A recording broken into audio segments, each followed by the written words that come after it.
Tỏថ្ងៃនេះសួស្តីបងប្អូនត្រូវធ្វើការ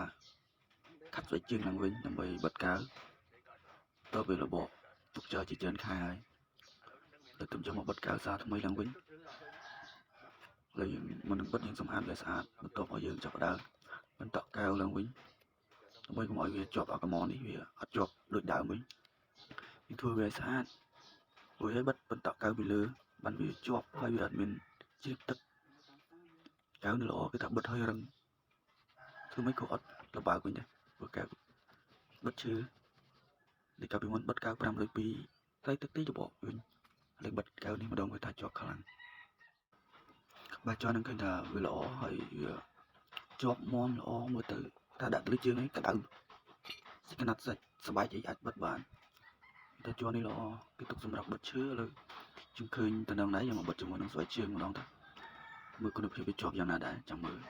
សុខសាកលបងតែបិទភ្លាមហើយជា10នាទី20នាទីអាចសុខបាន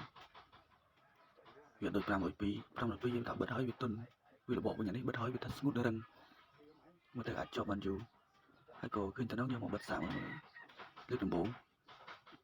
តើវាល្អឬអត់អាចលើកក្រោយទិញមកបិទស្បែកជើងដែល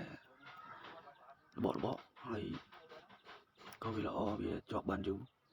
សាកហើយយើងធ្វើការតម្រឹមវាហើយយើងឲ្យវាស្មើគ្នាថាវាเราចាប់បានយើងបន្តកៅវាលើតតាមពិតត2 3ជាន់ណាបងប្អូនឥឡូវដើម្បីវាជាប់មាំល្អយើងត3 4ដង